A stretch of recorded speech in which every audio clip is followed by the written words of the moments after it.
to MovieNaut, where we will discuss cult classic movies from various genres and decades. Stay tuned for this episode. All right, well, we're back for episode 6, the first one from 2024.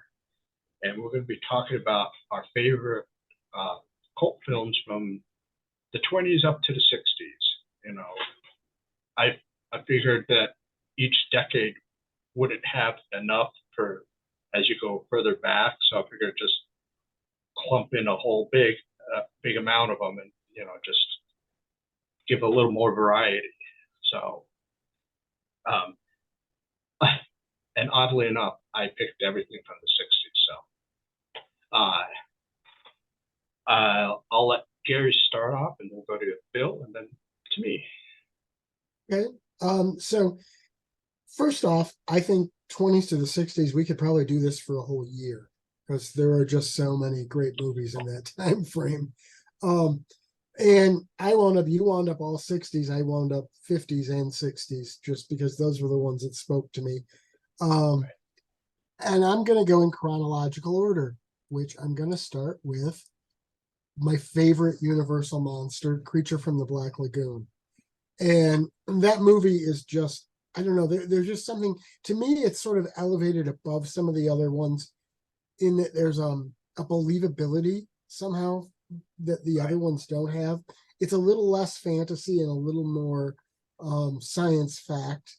I mean, I don't really consider the Invisible Man and the Mummy, well, the Mummy's more fantasy anyway, but I don't consider the Invisible Man really to be one of the big Universal monsters, so I kind of exclude that one. But the creature is just I don't know, it's one of those nature versus man things. And the thing that gets to me, and a lot of the Universal movies are like this, is the monster's the victim, really. I mean, he's just living his monster life down in the Amazon, and these people come and screw with him, and so he reacts.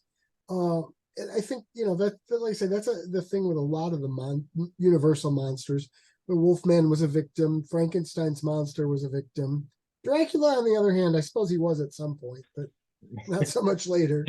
But, it's just such a good movie, and the visuals are so great. The scenery was awesome, and I love now I'm not remembering the guy's name, but the head of the boat captain, he cracks me up. He is so funny.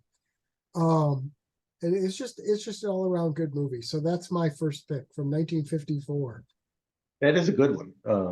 I'm a fan of all Universal horror movies, and that they really brought a lot of the old feel back, but put it in a modern setting, which is kind of cool.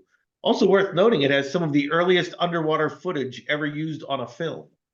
Oh wow! Yeah, it was scuba diving was really new at that point. Wow. So yeah, Rico Browning did the underwater stuff. I think. Yes. There was another guy for above ground, but for above. Right. Yeah. The above ground guy was like almost a foot taller than the below ground guy. They wanted him to appear really big, but they couldn't find a really excellent swimmer that was that large. So they maybe not a foot, but he was a good maybe 6 inches anyway. It was the Plan 9 thing. Yeah, there you go. Yeah, I got that. It's underwater. How can you really tell? Yeah. Yeah, I got that. That Universal box set. It has all the creature movies. So we last year my girlfriend and I, we just did a little marathon of watching all of them. They're kind of short, so it's like you can watch all of them pretty much in one night. Yeah. I think I the first one's the best one, but it was kind of interesting, the one where he becomes more man than creature. The Creature Walks Among Us. Yeah, the third one. Yes, that's that one. Yeah, I mean that one was cool, but that kind of got more into the like I guess you would say more of the fantasy part. I think there's also an Abbott and Costello Meet the Creature, but I think it's just a little short that they did on this show or something. which that was from the Colgate Comedy Hour. They did yeah, that. Yeah, and it was just maybe a 10 or 15-minute segment or something. yeah, exactly. Still not bad to watch. I think it's available free on YouTube because I think it's public domain now. Yeah, I wish they Yeah. had included that in the Universal set because I have that Universal set as well, and I wish they'd included that. They did include all the Abbott and Costello movies, but not Oh, that. Yeah, I mean they That could. was- It's public domain, so. Yeah, And did you see, speaking of public domain, who's public domain? The most famous mouse? Yeah, yes. Mickey Mouse is now public It's funny. domain. I've read some different things about that. I've read some people who are like, look, it's trademarked, and they're going to come after these people, so we'll see. Yeah. I noticed the one. There are actually at least 2 horror movies coming out. The one that I've seen a trailer for doesn't actually say Mickey Mouse. It says Mickey's Mousetrap. So they're being very careful with how they word it. Right. Sure. But I think some part of Mickey Mouse did become public domain on Yes. January 1st because I remember Everything reading that Steamboat that's Willie. the reason Walt Disney was basically the reason that nothing went into public domain for the last 20 or 25 years. Oh yeah, because were the ones they fighting it. lobbied Congress to extend the Yeah, copy. lobbying Congress to keep it. Yeah. Yeah. You know what? I am not, I mean, I love Marvel, which is under Disney now, but I hate how Disney is about copyright. So I'm happy. I would be happy to see them get this, lose this one and get, all these Mickey Mouse horror movies. I'm good with that. I agree. I don't know what the quality of them is going to be. Yeah. But I do agree with you on that copyright point though, because Yeah. What was the one? Rob Zombie's going to do one, and it's like I commented on that. I said, "Do you think he could get an original idea one of these days?" What is his wife going to play Mickey? Probably. probably play something, probably Minnie. Minnie. Yeah. All right, Bill, you're up. Anyway, all right. So speaking of Steamboat Willie, I think this came out about the same time. My first movie is Metropolis. That's that science fiction one. You probably at least seen clips of it. Everybody's at least seen a clip of this thing. Yeah. You talked about the length of movies. A lot of these older movies are shorter. This is definitely the longest movie that I will be discussing tonight. Most of mine are just barely an hour. But it's really it is science fiction and fantasy. And if you haven't seen it, it's really has a lot to do with corporate America. And a good segue there is the Disney item. They have people working underground in dangerous conditions, which were common in the 20s. It's made in the Roaring 20s and embodies the Roaring 20s.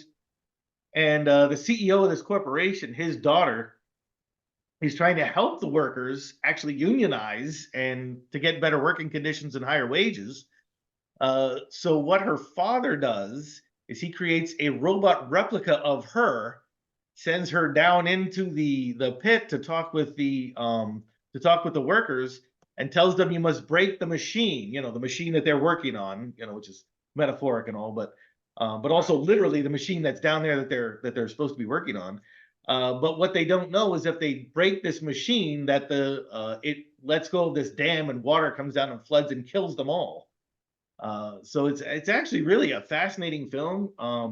It does have a message and a deeper meaning, and I'm sure you've seen clips of it all over. Oh, If you've yeah. ever seen Queen's Radio Gaga music video, Yeah. is also from Metropolis. It's one of the best silent movies that you can ever see. It's They maybe there's even- only a handful of ones that are worth it. That would be one of them, though. Yeah, they I've seen- in the 80s they Giorgio Moroder. and added more of a hip soundtrack, and I There was think a they John had some- Anderson song on there called Cage of Freedom. Yeah, it's like I got that cassette because it just sounded really cool, I just bought it because of the robot that was on the cover. I was like going, well, this is probably gonna be cool, Right. Yeah, I've seen both the original version and the Marauder version. They're both good. I kind of think I prefer the Marauder version just because I like the music so much. Right. But they're both great. Yeah. I mean, music does make a difference in these types of movies for sure. Oh yeah. All right. Well, my first one is from 1968, and it's the Blood Beast Terror. Now, try saying that a couple times fast. This has Peter Cushing. This was released on the Tygon movie company because they had Tygon, Amicus, and then the more famous Hammer. Peter Cushing just went to all of them. Whichever one had a good movie for him to do, he'll do it. This is basically a monster movie. A scientist has a creature in his dungeon, and sometimes it gets loose and it starts killing. And Peter Cushing is brought in to investigate the murders. And it's it's that typical British horror movie. It's like a period piece, probably like the 1800s or something like that. And it's one of I got this one years ago, and I knew nothing about it beforehand. But I love Peter Cushing. He's one of my favorites of the British horror people, and I just really thought that this was just on par with his stuff that he did with Hammer. He and then at the end, of course, the monster gets destroyed, but it's really good. That company Kino Lorber, they released it, so it's got a kind of a interesting cover.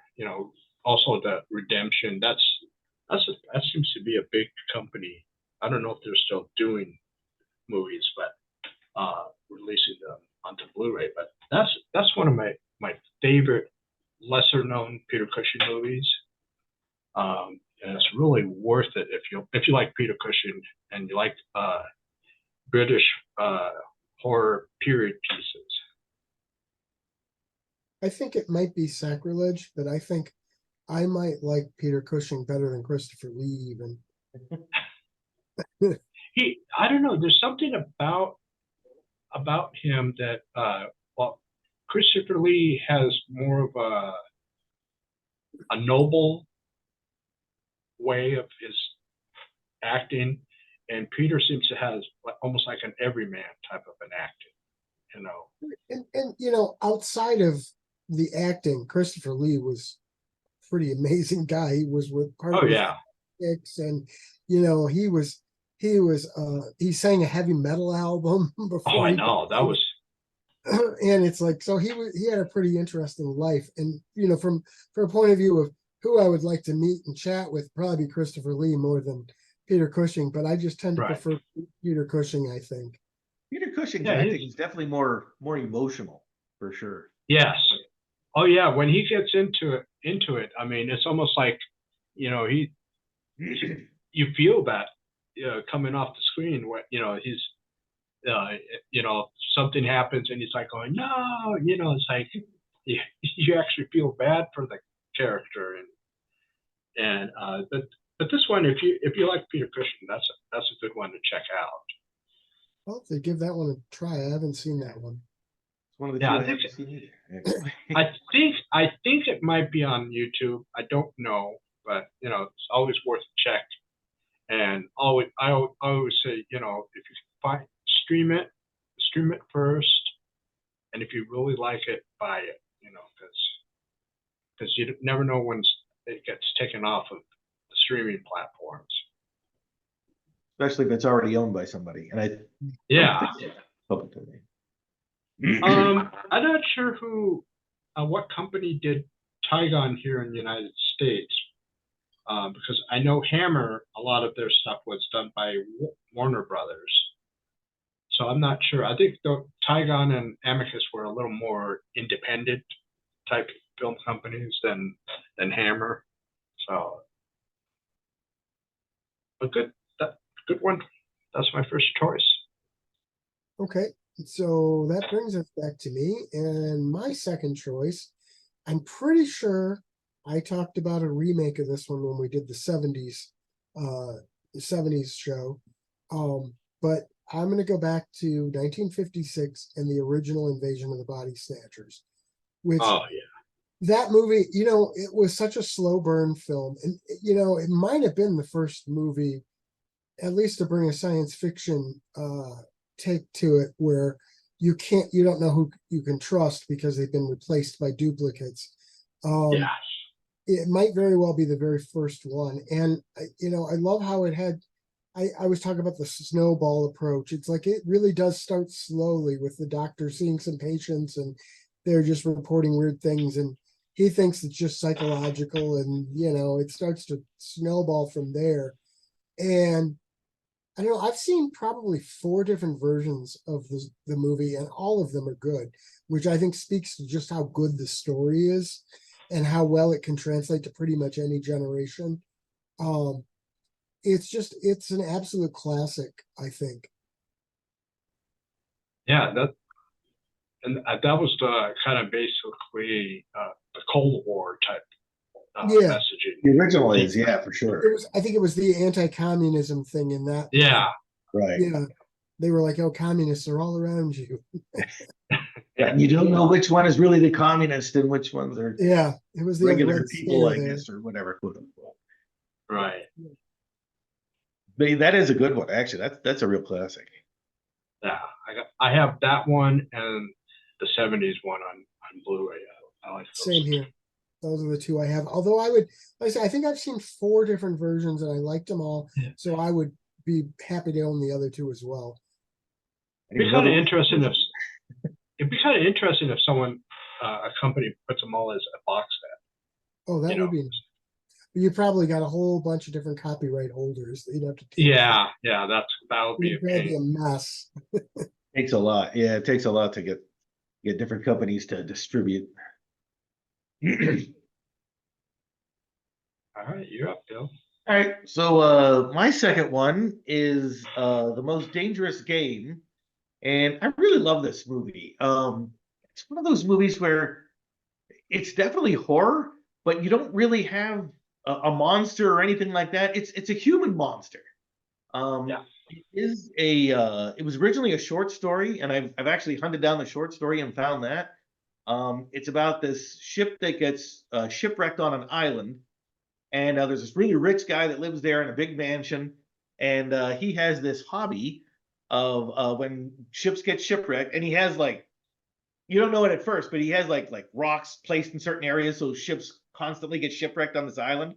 There's like 3 or 4 people on the island already when this other ship gets shipwrecked. But so he does this for sport because he's a very famous hunter, and he's hunted all the big game around the world, and he finally got to a point where he's bored with that, and he wanted to hunt the smartest animal on earth, and that is man. So he gets these groups of people, after he gets 4 or 5 people, and he sends them out on his island and says, tomorrow morning I'm coming and I'm gonna hunt you all. The really cool thing about it too is if you're a King Kong fan, the 1933 King Kong, it's all the same sets. They even have the giant log. They run across the giant log. And a lot of the same cast. Fay Ray is actually in this. There is no female lead in the short story, so they actually made this. It is an RKO film, which is the same one that did King Kong, so you have a lot of the same sets. Robert Armstrong is in there. He doesn't last that long. He's not one of the main characters. And Noble Johnson is also in this. He was the witch doctor in King Kong. He is a servant here.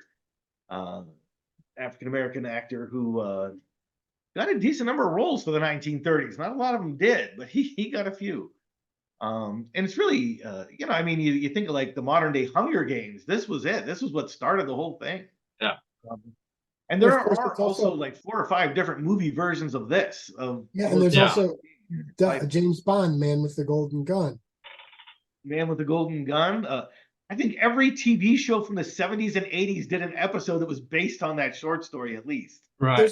There's sort of a werewolf one too, kind of a variant on it's where a guy brings a bunch of people to this island that he owns, this rich guy, because he knows one of them is a werewolf and he wants to hunt the werewolf. Oh, The yeah, beast, I the know beast that. must die. The Beast That's Must it. Die. That's it. Yeah. Yeah. That's a Another, good one. I think that's a Peter Cushing one. I think. I believe it Might be, does have Peter. Man with the Golden Gun's Christopher Lee, right? Yeah. It is. Yeah, so we kind of brought us back to that. We I was gonna did. say, We went all the way around. What's funny is I've never seen the original movie of The Deadliest Game, but when I was in an English literature class, the teacher had us read a bunch of short stories, right? And that one was his example of a terrible story, and that was literally the only one I liked. Really? That's funny. That's funny. I will say one thing. It is one of those very rare instances where I will say the movie is a little bit better than the story. Nice. Because it just became more believable that he sets up these rocks to have these ships, shipwreck onto his island so that he can do this regularly. Because otherwise, it's like, the one interesting thing that does carry over was the ones that's the main character in both the story and the movie is another famous, just happens to be another famous hunter, which in the short story would have to be one heck of a coincidence. But if he's doing this fairly regularly, you figure sooner or later one of them might find it. So it did make it a little bit more believable. But the story still isn't too bad, and not a long read if you ever wanted to hunt it down. It's still pretty typical of And its they era. and they did that remake in last year. No, 2022. Yeah, still. Yeah, I think they just did another recent one. There's been even in the 40s and 50s, there's several others that are under different titles and things too. So it's been redone to death. There's an episode of The Incredible Hulk that does it. There's an episode of Heart to Heart that does it. There's an episode of like name a TV show of the 70s and 80s, and they did an episode based on The Most Dangerous Game. But my favorite version is still this 1932 film with Fay Wray. I suppose depending on how you look at it, Predator is almost a version of it. Yeah, I guess in a way it kind of is. Just it's an alien now instead of this famous hunter guy that's hunting everything. Yeah, that's pretty cool. All right. Well, my second choice, going to go into sci-fi, and this one is from, let's see, what year is it from? 1961, and it's called The Day the Earth Caught Fire.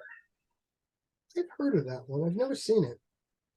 It's basically it's a Cold War type of film where the United States and Russia finally let off nuclear bombs, and it just basically shifts the Earth. There's a lot of earthquakes and fires, and and it's like it's done in black and white, but then when they get for the fire, where it's like the Earth's on fire, I think they use like that what is it, that sepia film, and it's like this is one again. I never even heard of it up until maybe about 5 or so years ago, and I found it on YouTube, and I liked it so much that I bought it. I mean, because I like these science fiction films like this one, and When Worlds Collide, things like that. Where it's like it's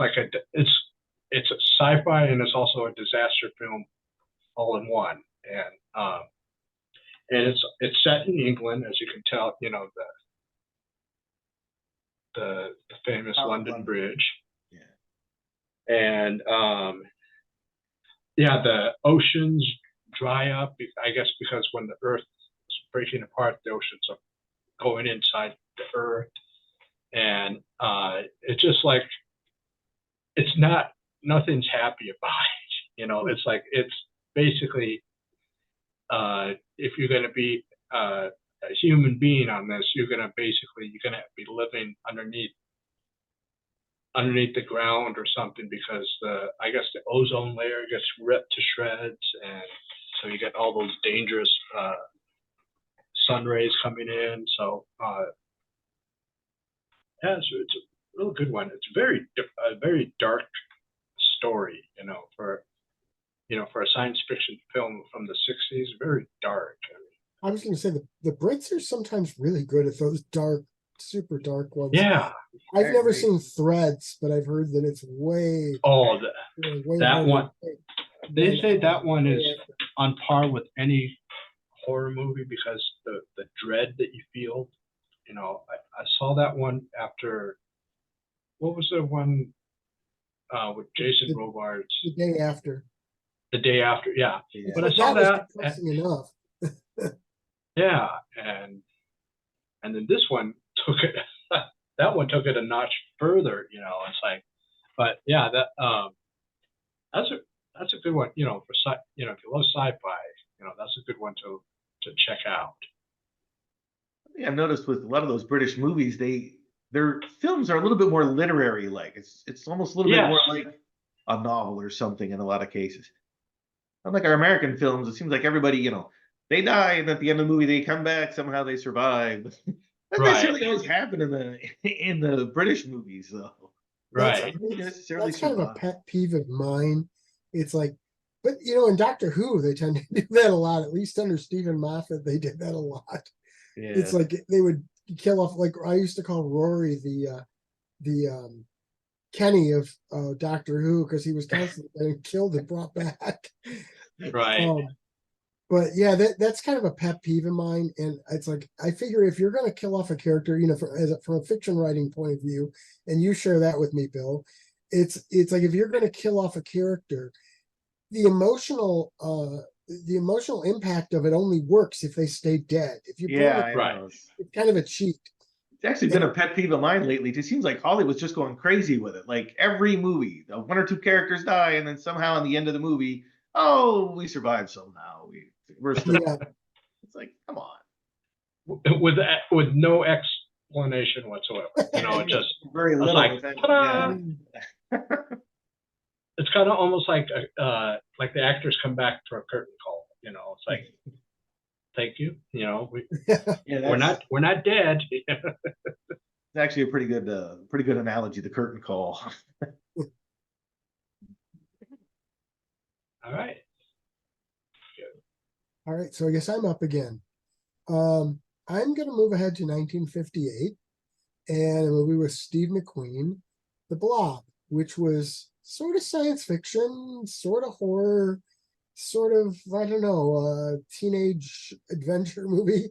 And you know what? It might very well be the first film where teenagers get together and save the town because none of the adults will listen to them. I don't really know of another one before that, and there were a lot of them after it. And it's also in Creepshow, the one with Stephen King, playing Jordy Verrill in The Meteor. It's very much that's very much the same plot as The Blob. So it's such a fun movie. It's not really, I mean, from a scare point of view, it's not really that scary. Although there are some moments for the time, but it's just a lot of fun. There are some, there's some moments here where you're not sure they're going to make it, at least the main characters anyway. I mean, maybe if you find that scary, at least you would, Especially towards the end, when they're in the diner. Oh, yeah. Yeah, when they're in that one, it's like, how are they going to get out of this? Right. Yeah, that one. And I think even when they lock themselves in that freezer in the grocery store too. Yeah. The first time I remember seeing it, I was like, because it's just going to come underneath the door, but then it goes away. And you don't know why at that point, at least. But that too, there's a couple scenes a couple parts in there anyway, where the main characters, you're at least not too sure they're coming out of this. Yeah. But that is a good one. And when people now watch older films, especially if they're younger than us, and they watch older films and they go, oh, that wasn't scary. And I always tell them, I said, you got to put yourself in context of when it was released. And what people because had it was pre CGI, and the stories, while they were simpler, they were, I wouldn't say they were simple, but they were also more detailed in a way. And nowadays, it's just the monster shows up, starts killing some, then they kill the monster, and then the end. That's pretty much most monster movies today. It's like, but yeah, that's a good one. I've been meaning to get that on Blu-ray. I think it's on that Criterion. Yeah, I need to pick that one up on Blu-ray too. I bought a bunch of DVDs from a lady who had her brother or uncle's collection, and she was selling them on Craigslist or on Facebook, I think Marketplace. And I bought a bunch of them, and it just said The Blob, and I thought that was the one I was getting, but I actually got the remake, which is pretty good too. The one from the 80s. Yeah, That's a pretty not good movie bad. too. Some people say it's better. I still like the original best, but that one's not bad. It's Yeah, pretty. yeah, it's a fun. It was much better than that one that Larry Hagman did, the Blob Returns or something like that. Oh God, The Blob. I never saw that, but I saw a trailer for it. It looked terrible. It's awful. I haven't It's seen awful. it. It's if you wanna watch a movie real bad, that's a real bad movie. Yeah. But he got a lot of TV actors, because he was a TV actor, so he got a lot of other TV actors who do guest spots in there and get eaten by the Blob. Is about the only interesting thing about it. But it's not as good as the original. Let's just say that. Yeah. I like to refer to it as the film that JR shot. Oh, there you go. All right, you act, Bill. So that's me. All right, so my third film, and I am going chronological, by the way. I did one movie from each decade. I did the 20s was Metropolis. The 30s was Most Dangerous Game is 32. The Ape Man is 1943 with Bela Lugosi. And this is really, I know he's kind of a ham actor. I kind of sometimes refer to him as the William Shatner of his era because of his overacting to some degree. But this is one of his where he really hams it up to the hilt. One of his best where he does that. He's got a beard because he's supposed to be this half ape and half man, and he needs to get spinal fluid from living people in order to keep alive until he can find this antidote for what he's done to himself, because he was experimenting with the link between humans and apes, which was a big motif that they did in a lot of Bela Lugosi movies. That's kind of what what is it? One from the 30s is from a Poe story. I can't think of it. Anyway, they did this a number of times in the 30s and 40s, where it was kind of Darwinism was just catching on. People were learning about it. People might maybe derive from apes. So he's doing these experiments. He gets himself like turned into a half ape, half man, and he's trying to find his way out. But sometimes he shoots himself with this serum, and he just becomes a wild animal type thing that goes on a killing rampage. And then there's a real ape that's in a cage throughout most of the movie, played by, I don't know if you know your ape suit people, but Emil Van Horn, who was one of them. There's like 3 or 5 people who owned ape suits in Hollywood in the 30s and 40s, and they did like all the ape movies. And he's in this one. So of course there has to be a battle between Bela Lugosi and the actual gorilla at the end, which is also kind of fun. It's a Poverty Row movie. I believe it's considered one of the Monogram 9, which if I ever start a baseball team, I'm going to name us the Monogram 9. But that's the 9 movies that Bela Lugosi made for Monogram Pictures. Many consider it one of the best of the lot. They're going to be cheaply made, even for its era. Kind of creaky, but still a lot of fun. A lot of them can be a lot of fun, almost as much fun as your Universal horrors. They were trying to replicate what Universal was doing. Some of them did better than others. This one gets pretty close to at least one of the B type Universal level, anyway. Right. So worth seeing if you haven't caught it. Sounds cool. Especially if you're a Lugosi fan like I am. Who isn't really? I mean, gotta love Bela. Very tragic character in his real life. Yeah, that's true. Oh yeah. All right. Well, my next pick is going to be, I'm not going to put them together, but I'll do them separately, is back in, let's see, what year was this one? 1965. They decided to make a Doctor Who movie, and they got Peter Cushing again to do it. This was based, it was called Doctor Who and the Daleks. This was based on an episode called The Daleks. And the difference between, he was actually called Doctor Who. You know, Who was his last name, you know. And he wasn't a time traveler. He was just an eccentric scientist that he built. Oh no, he wasn't a time lord. Excuse me. He was a time traveler, and he went with in the original series. He has the granddaughter Susan, and then the two other people, Barbara and Ian, were Susan's teachers. Well, in this one, they made Barbara one of the granddaughters, and then Ian was the boyfriend of one of them. And it had the same. I mean, it used the Daleks from the TV show.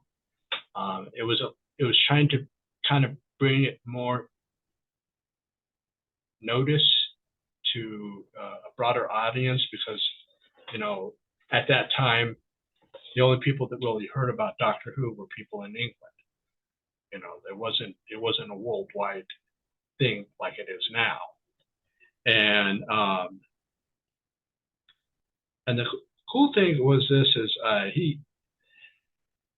they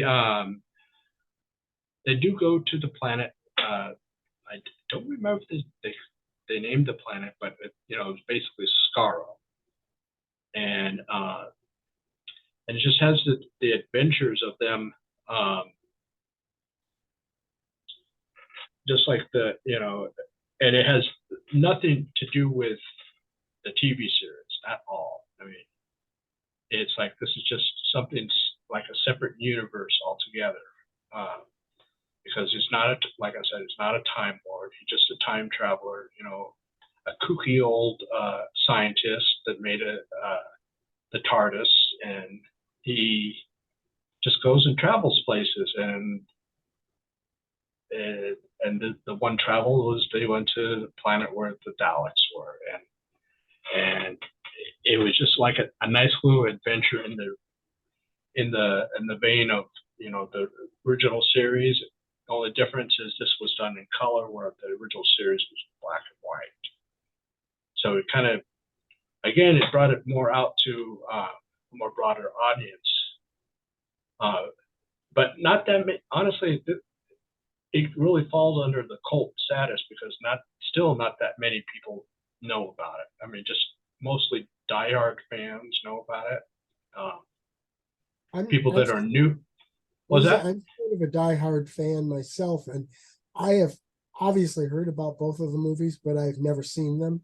I sort of want to, and I sort of don't, because I love the whole, the whole universe that the TV series is in, and I don't know how I keep seeing it kind of twisted around. Well, I when I first heard about it and I watched it, because again, I found it on YouTube first, and yeah, you know, you kind of feel like, okay, where does this fit in? It doesn't. It's just, you know, maybe almost like a parallel universe to the TV series. You know, I'm glad you said that, because I'm kind of a casual fan of Doctor Who. I kind of like him. That movie I have seen, and I was kind of wondering, you know, how it fit in, and I wasn't exactly sure. One of these days, I'm probably gonna have to sit down and just go down the whole Doctor Who rabbit hole at some point. But it's really good. I mean, you know, just kind of, if you can, just put the TV series off to the side. Yeah. Out of your brain as much as you can. This is, and then you can see. Yeah, just something separate from it. It's just it is. My only thing is, I wish that I've seen a lot of the Fourth Doctor, but other than that, I think that's about all I've seen of Doctor Who. But what I've seen, I enjoy. It is very good and interesting.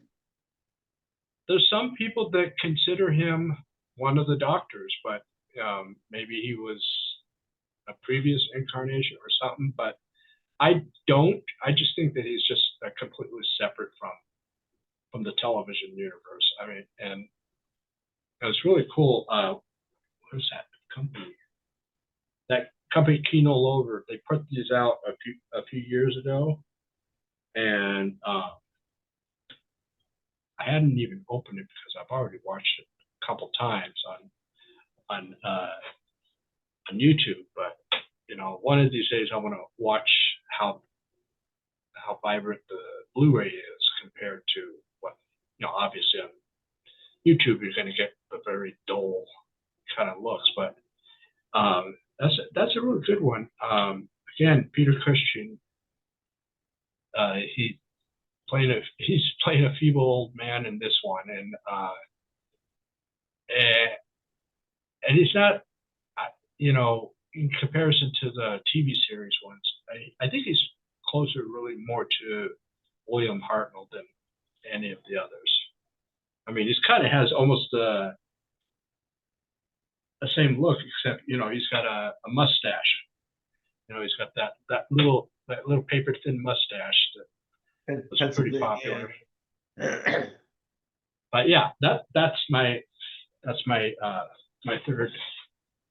There's also choice. a couple people who show up at Monster Fest and Fantasy here in Chesapeake who have these two Daleks that they, I don't that they get into. It's almost like an R2D2 type thing, and they, go roll around in at those events, which is kind of neat. They did a really good job at making them look like the ones that are in that film.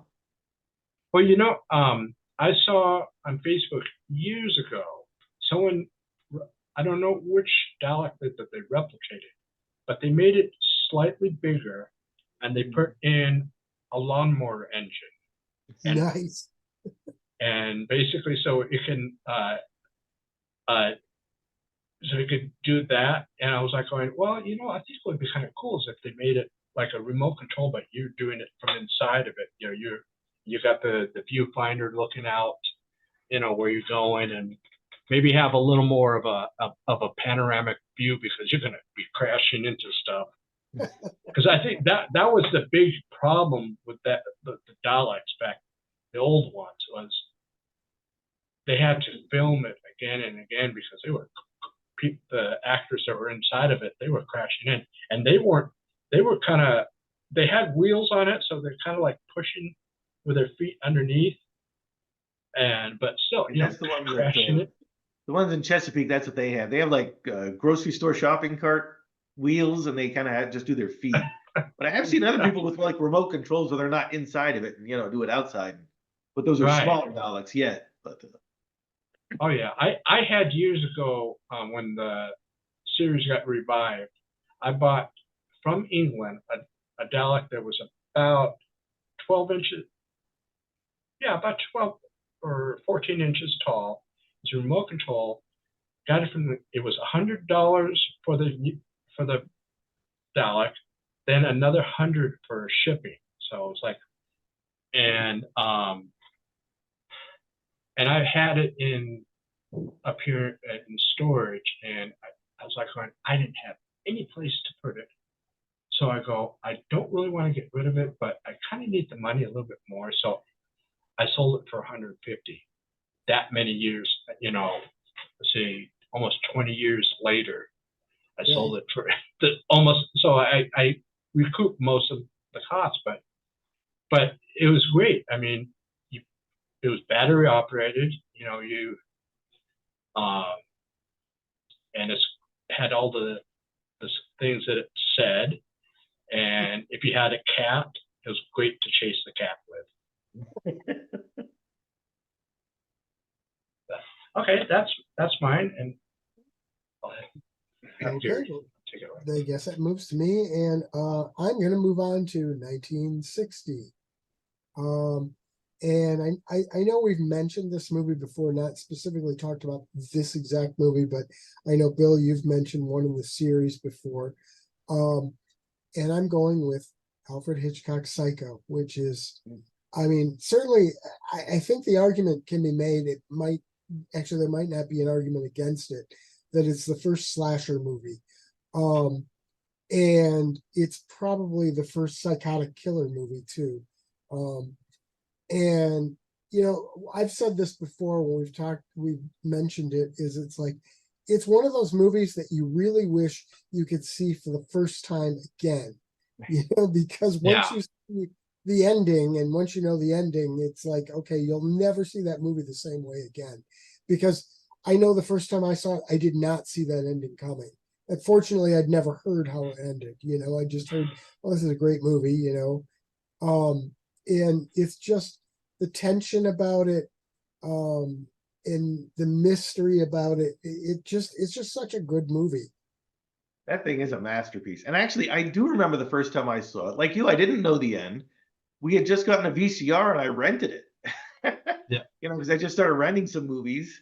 And that was one of, I wouldn't say the first, but it was one of the first that we rented anyway. It was early on. And that thing blew me away.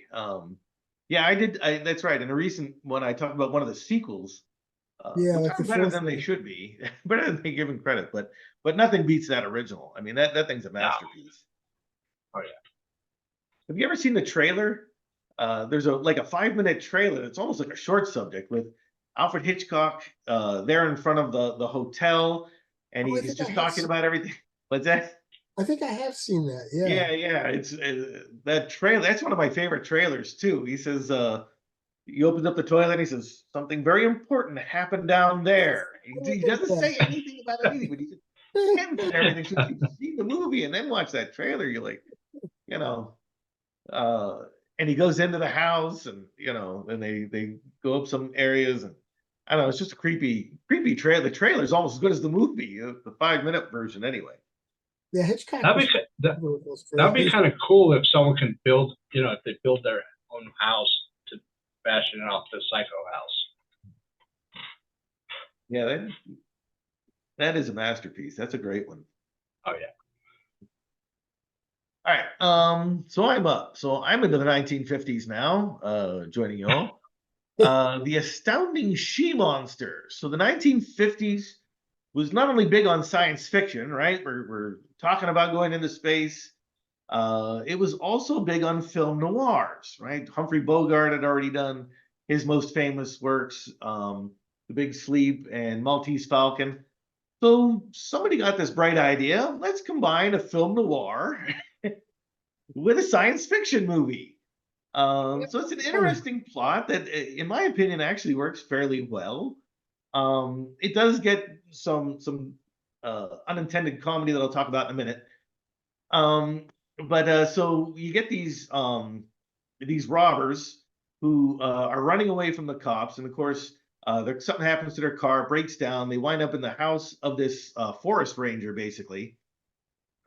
But meanwhile, a spaceship landed somewhere out there in the forest, and this female alien is going around. And if you touch her, you die. So if she touches you, you die. So you know they figure that out fairly quickly and figure out. And bullets don't seem to affect her in any way. One of the stories that you hear online that does usually draw some laughter is that the female villain does have to leave all the rooms walking backwards because when she was putting on the costume, the zipper ripped. So they could not show her back during any of the filming. So, oh jeez. You know, so there is you know, they did some video distortion around her too to make it look like she glows and stuff, but you know, there's a lot of tension with the bank robbers and everybody too. But I think it's, you know, it's actually does fairly well at blending the two, noir that was so popular in the 50s along with the science fiction, which was also very popular in the 50s. It's not a big studio. I believe it is public domain. It was one of those small time studios once again. I'm not even sure the name of the studio that did that one actually. But you know, I always found it a lot of fun to watch. Again, it's just over an hour, like all the movies I talk about today, except Metropolis. Oh, I like that. That sounds pretty fun. It's kind of a fun movie to just, you know, kind of pay attention, but not really. Yeah, you can get away with that pretty easily there. If you leave the room for a snack, I think you'll catch up. All right. Well, My second one, going back to the Doctor Who film universe, is the Dalek Invasion Earth, the year 2150, which pretty getting close to that. This was based on a 1964 show called The Dalek Invasion of Earth. Now this time we still have Susan as a granddaughter, but now we got a niece. Her name is Louise, and then we got the first time that the actor Bernard Cribbins came to Doctor Who later became Wilf. He plays a character called Tom Campbell, and basically they go to the year 2150, and they find that the Daleks are invading Earth now. You know, just for, I guess they've been out in space and saw that here's a nice planet to conquer, and again, it's like he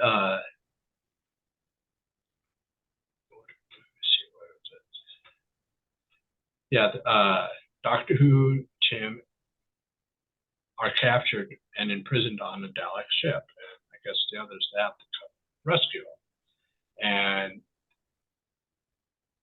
And I want to say this is the one in the TV series where the actress that played Susan, that she gets left off on that time.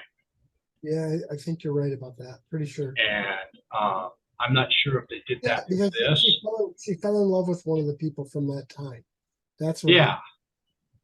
Yeah. So this is that episode, but done in movie form. And I think, and I don't recall, I think they were going to make another one, but I the reasons could be either the studio, it didn't do well, or Peter Cushing maybe just said, I want to do something else, because this was from 1966, just in the time when he was doing a lot of Hammer films. And the Daleks are pretty cool in this one. One thing I wanted to mention, the TV series version of it is there's a still from it that you see over and over on the internet with the doctor, and there's a sign behind him that says, "Notice, don't dump bodies into the river," or "No dumping of bodies into the river." You see that thing on the internet all the time. It comes from that episode, actually. Yeah, I remember that. Yeah, I do believe that they were going to make a third one. I can't be for certain. I think I remember hearing that too. Yeah, and it's again, I mean, you got to get them both if you want to see that, or at least watch them. And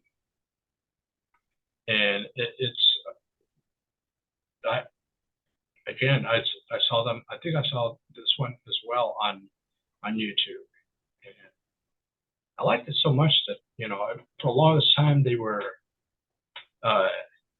imported, and then when when Kino Loader put them out, I was like going, oh, I got both of them for basically the same price as what I got one for me, the import. So I was like going, well, if you're save money that way. But it's a good one, just as long as you put the TV series out of your mind and just try to watch it with fresh eyes, and you might enjoy them. And it's a nice, just if you just picture it as a science fiction time travel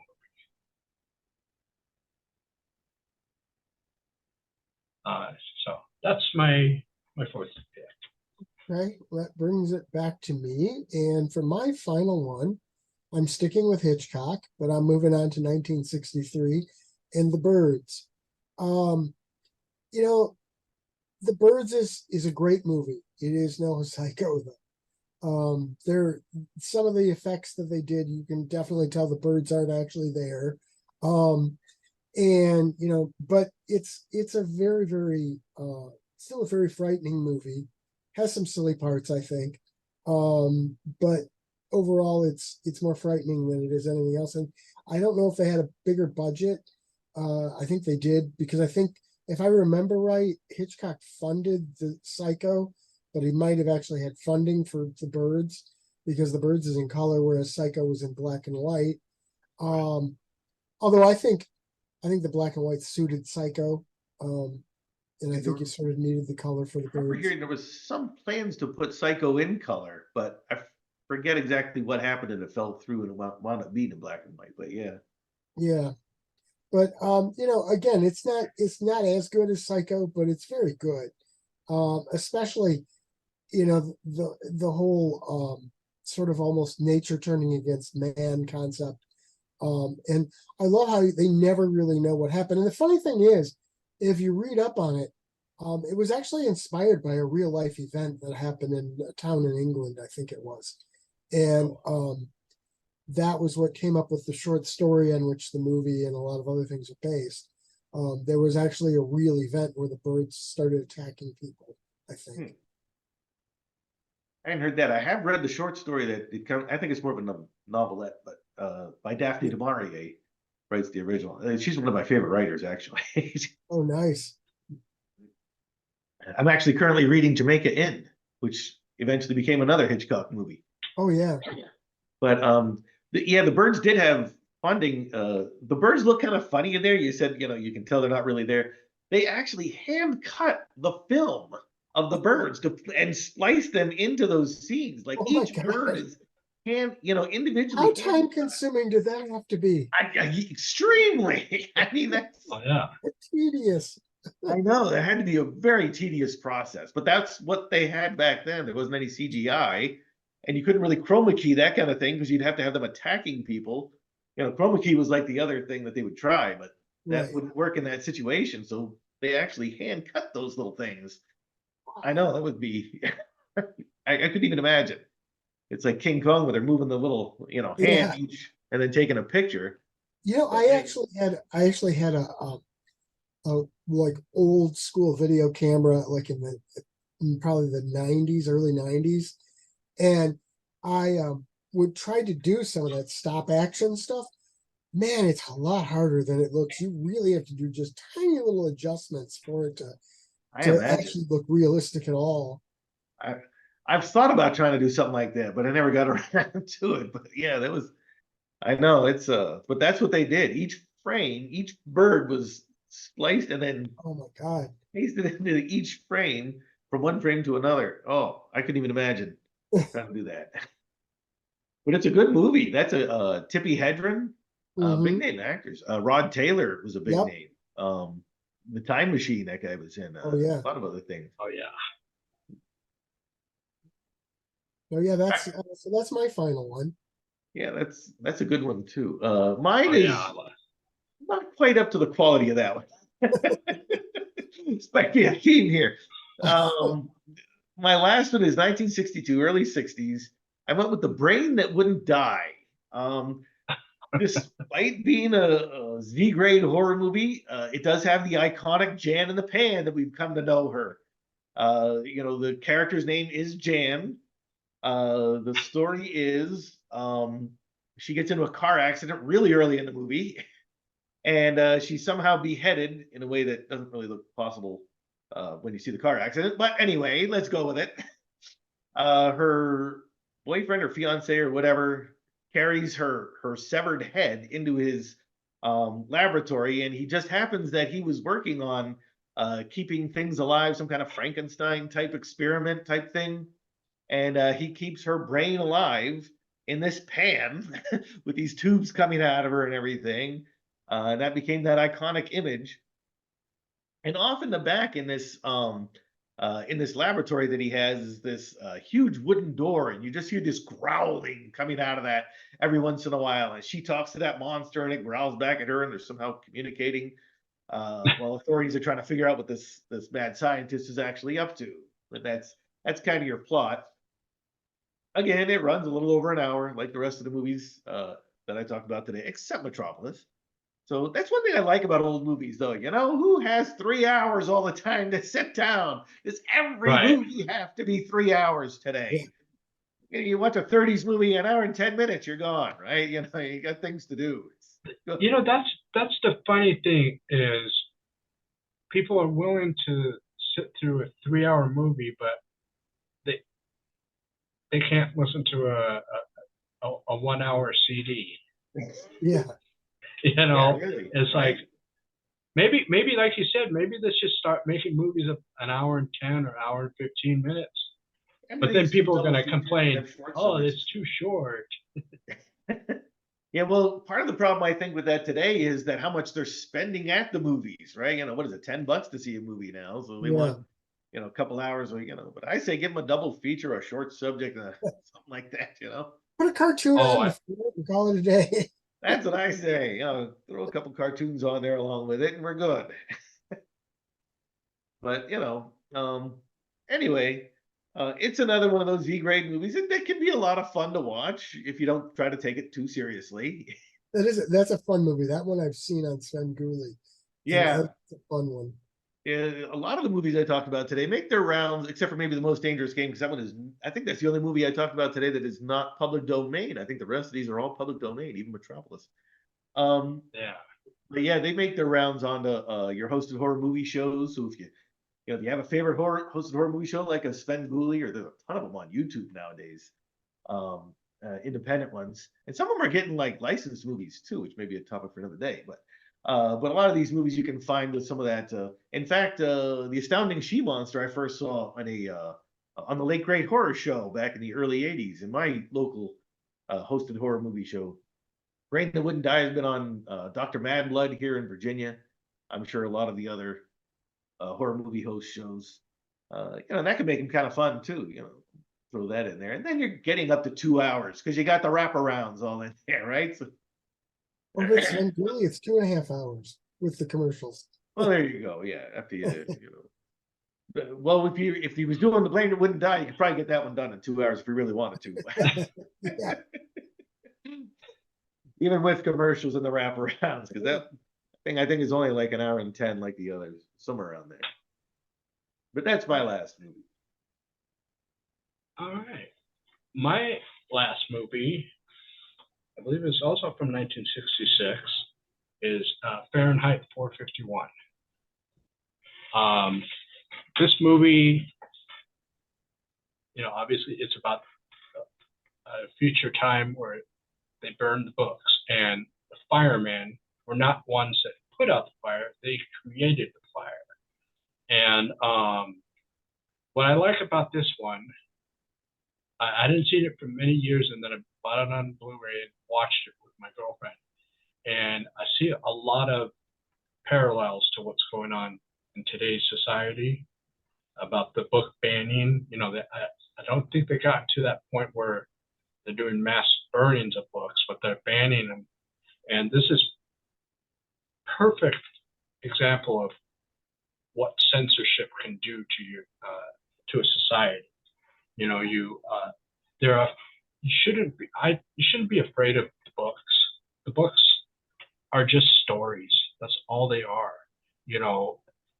And if you give them power, they can be powerful. They can change things. But if you look at them from a story point of view, you're safe. And the cool thing is this: is if you don't like it, don't read it. But and don't ban it, or in this case, don't burn them. And it turned out that one of the firemen in this all of a sudden found some books, and he started reading for the very first time in his life, and his mind was like expanded to all these different images.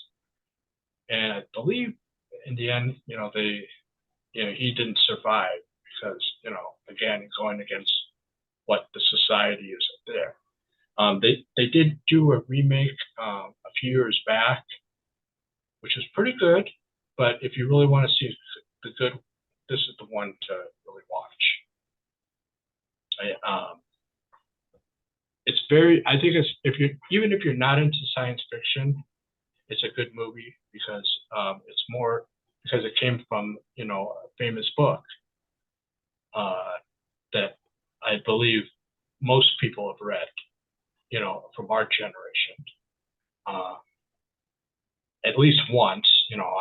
I had to read it in high school, but other than that, and then this movie really, I kind of think it's a message for what can happen, and I'm afraid wasn't there like a Twilight Zone or something sort of based on it too? Yeah, Where like I think so. parts were being destroyed and they were banned, and everybody got a book. These certain people got a book that they memorized, and that would be basically that would take on their name, whatever the title of the book was. I'm remembering that. Sounds very I familiar. have seen that film. That is a pretty good one, actually. Yeah. Ray Bradbury did the book, of course. Yeah. Anyone watching this didn't know that, but I assume most people would. Was What- it what- Vonnegut? What was that? It was Kurt Vonnegut, isn't it? Fahrenheit 451? No, it's a Ray Bradbury. Is it? Why film. did I Yeah, think it it's was Ray Bradbury. Vonnegut? Huh. Yeah, and to me, this was scary in a real life situation. Where going back to where man is the monster. And just amazing how things like that can happen, and actually they're starting to. And It's ripped from That's today's headlines. exactly. Well, it happens. Literally. It goes in cycles. You know what I mean? This stuff just sort of rears its ugly head over and over again. But I think it gets each time it does, it gets more intense. And especially now with social what media. happened with the Nazis. I think that was pretty intense. I don't think we've reached that level of intensity yet. Let's hope. No, but just to basically for someone to tell you can't read this book. It is interesting how that was obviously inspired by the Nazis, and now we're coming around to where it was, where it does seem to be happening again, or at least some people who at least want it to happen again anyway. Well, then again, if you think about it, it's not just books. Sometimes, like if you remember, what was it, the 80s when the churches were burning all the records? Yes. Because they were satanic, the whole satanic panic thing. Yeah, one of the satanic panics where the saying the rock bands had these acronyms that were supposed to be satanic. This was Knights in Satan's Service. Satan's Service. Yeah, and AC/DC was supposed to be After Christ Devil Conquers, things like that. I remember an interview with Brian Johnson, lead singer of AC/DC, and he said, "Boy, I wish we would have thought of that. We could have sold more records." Yeah. Yeah, it's and even the uniforms that the firemen wear, it has almost a Nazi vibe to it. Oh, yeah. They're not wearing those. It's just the way, and who's the lead actor in this? I can't remember, but he has almost it's just the all the firemen just look like more military than a traditional fireman. And their role is more military. Yeah. So that's my final film. Well, this was fun. Yeah, we had a lot of great movies, and I'm glad because we did a broader years that there was no overlaps. And it's pretty cool for people out there that if they hadn't seen any of these 15 films and they sound interesting to you, go check them out. I don't think most of them will be on the a traditional streaming sites, so you might find them on YouTube. If not, if it sounds really good, just jump in and buy it, because that's gonna kind of send a message to the film industry. Okay, people still want movies, Thank you. Thank you. Yes. Absolutely. It's like I know you and I are very much of the physical media group. And Yeah, it's like I send that message to these people. Look, people are still buying this stuff. We still want it. Because yeah, you know what exactly. happens? It happens with everything. If they stop making it because people stop buying it, then in 15 years, everybody like, I want DVDs.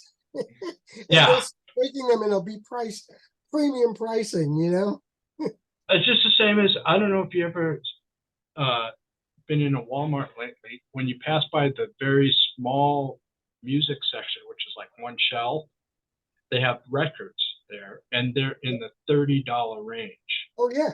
And now I guess CDs are coming back and getting really valuable. Not that I ever got rid of mine or quit getting them. I've been buying them all along, but Oh yeah, they're back, they're coming back in popularity now, and they're going to start going up in price.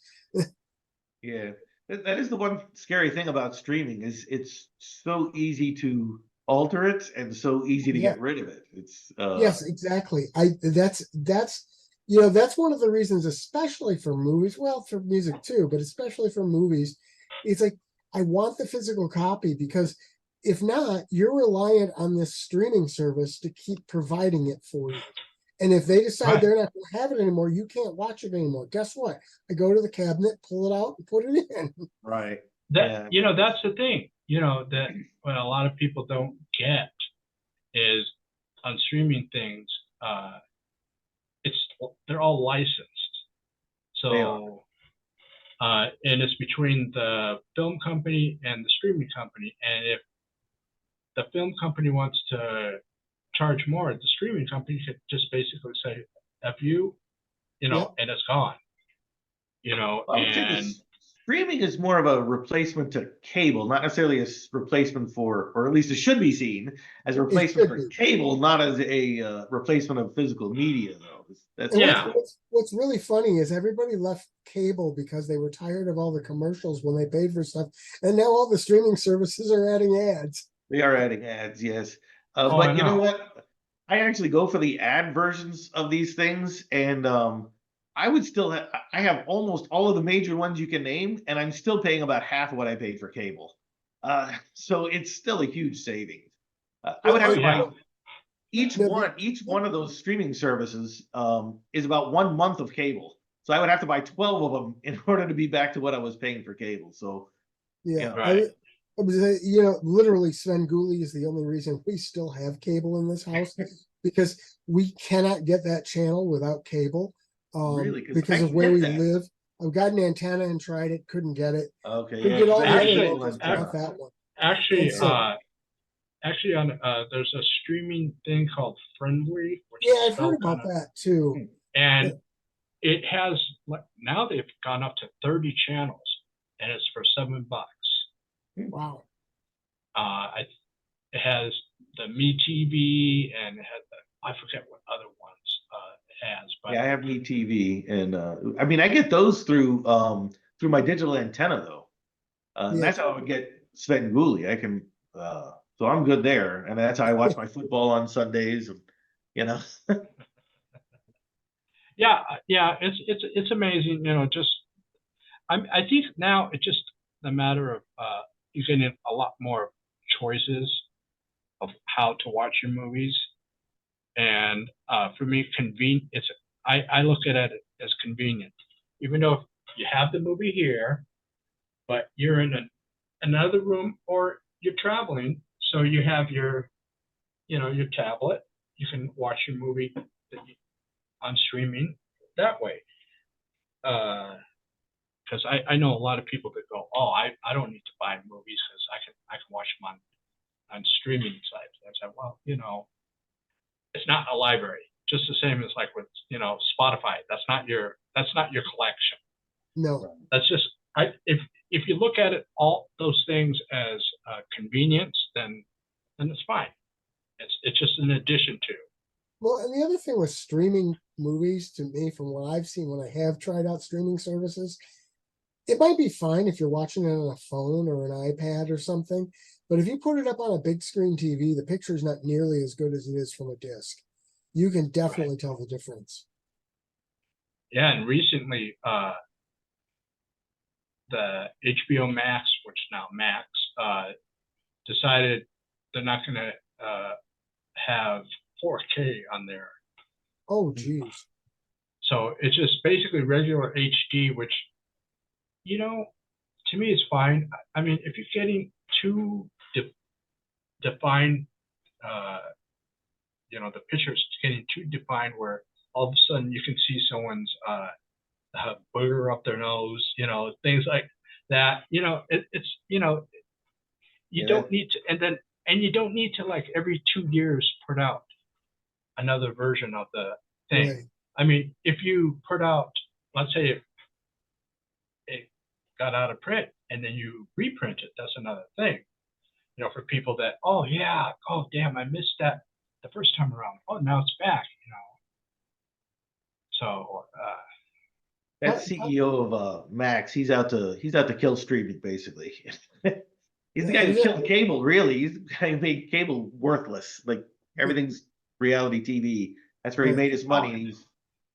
He's out to do the same thing with streaming.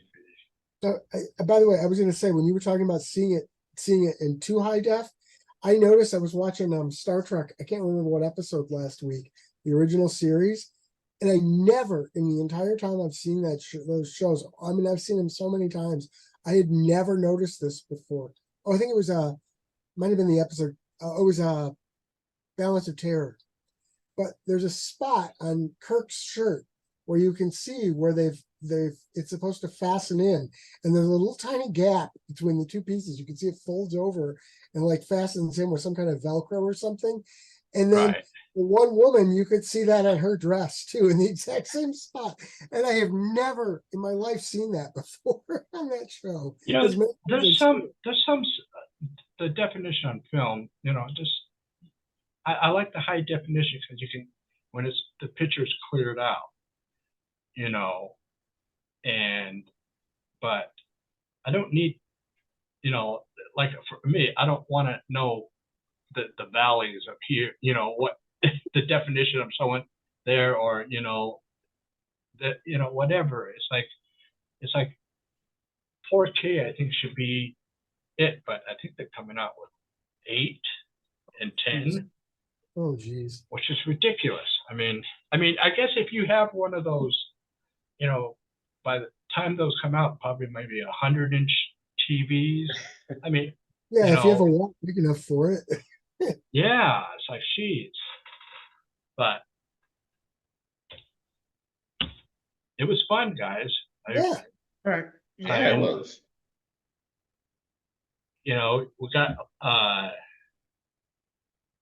basically a show a month and 11 more to go, and going to be doing them monthly, where I don't want to set a schedule as to when this one's going to be out, but it will be out before the end of the month, you know, if not sooner. And do we know what we're doing for February? What our theme is? Yeah, that would be better off camera. Oh, all right. Yeah, I haven't thought about that yet. Okay. All right. Well, you know, it's good talking with you guys, and always. Good talking to you guys as well. And talk to you guys soon. All right. All right. Bye. Bye. Thank you very much for watching this episode. And stay tuned for the next one.